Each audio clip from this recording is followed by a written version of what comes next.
False Timeline Episode 11 to 12.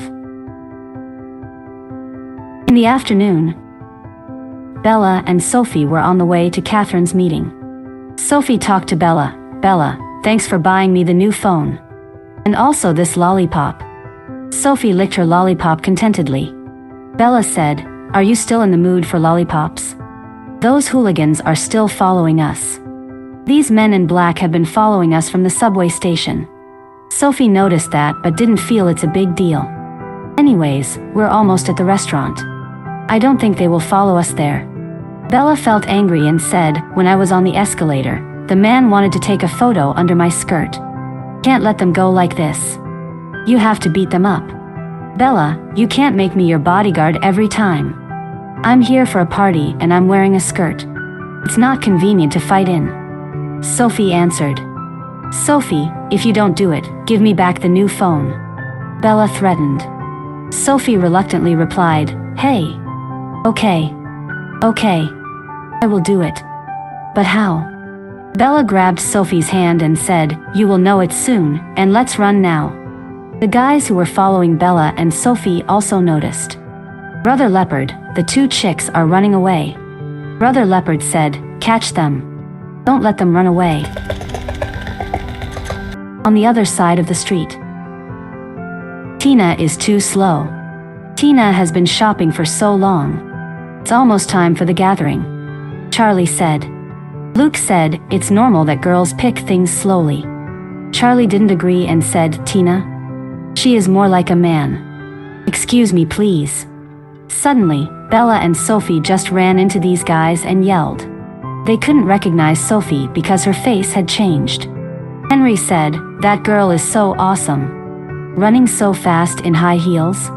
Charlie continued to say, she is a pretty girl. Go away. Stay out of the way. Hurry up. Don't let those two girls get away. For black shirt men were catching Sophie and Bella and running behind them. Luke said, Charlie, we can't let these hooligans bully those two girls. Charlie said, I knew you wanted to meddle, okay. Henry, you go to the restaurant with Tina first, Luke and I will be a little late. Soon Sophie and Bella ran to a remote place. These guys also stopped running and started to talk. I didn't expect you two girls to be able to run like this, woohoo, but you have nowhere to run now, one of these guys said. Leopard said, hey. Stop scaring the girls. Would you two like to sit down in our tea room? Bella said, drawing you to remote places makes it easier for us to clean up your pack of perverts. Sophie is thinking, since high school I helped Bella defeat more than a dozen delinquent teenagers. She became bold. Brothers. The lady said she wants to clean us up. Leopard said mockingly. In the meantime, Luke and Charlie also caught up with them. Luke said, no need for girls to do that dirty job. Sophie felt so happy to see Luke and Charlie. Leopard said, how dare you two meddle in our business? Monkey, you beat these two guys with me. The others control the two girls first. Then he started to operate and prepared to attack.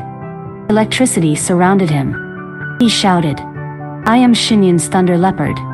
Let me give you a lesson. Luke was thinking they may get into trouble. What? You are the members of Shinyun. Leopard started to fight and showed his thunder fists. Charlie yelled, watch out. The guy quickly approached Luke, and Luke dodged his attack. Sophie also yelled, be careful. Little girls.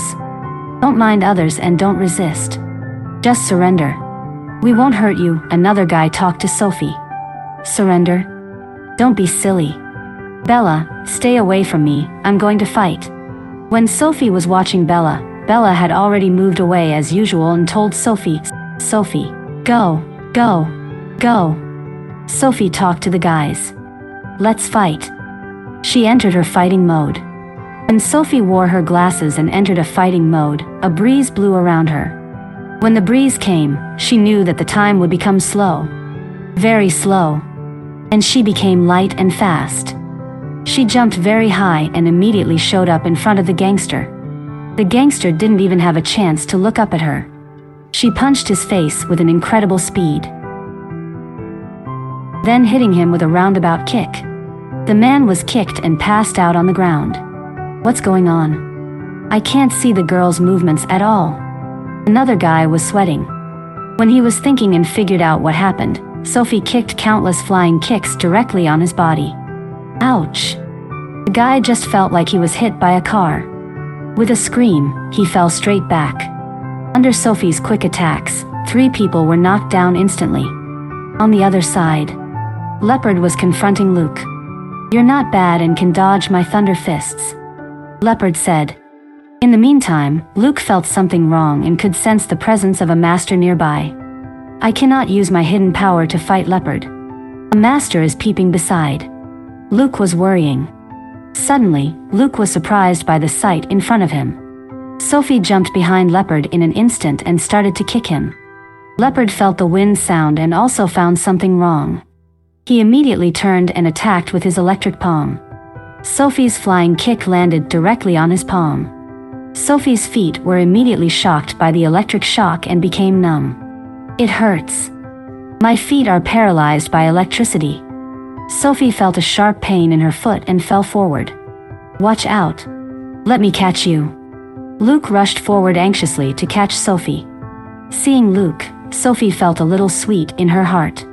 Luke hugged Sophie smoothly. Sophie blushed and said, "Thank you." Luke didn't know that Sophie was the Sue he missed. But Sophie knew him. Good job, Luke. I will protect this lady, Charlie said. Bella said happily, "Great. Thank you."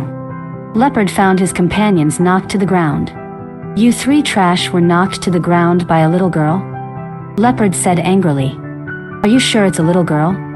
How come I feel like dozens of feet were kicking my back at the same time? On the other side, Luke held Sophie and was thinking, she is so fast. I didn't even see how she beat those guys. Are you okay? Luke asked. Sophie said, my legs are a little numb, but everything else is fine. Leopard raised his hands and said, lady, I'll make your whole body go numb later. Suddenly a voice came from above. Thunder Leopard. It's enough. A golden sword descended from the sky and stuck in the ground. The master who was peeping from the side made his move. The sword is... Luke was thinking. What? It's some lum sword. High Priest of Lance Academy. Leopard said in surprise. Shin Yun is really going too far. Attacking girls on the street in broad daylight? One man landed on the hilt of the sword from the air. He is Eric Snow, the High Priest of Lance Academy. Leopard, if you know who I am, you should get out now. Or would you like to try my some lum strike? He said in a threatening tone.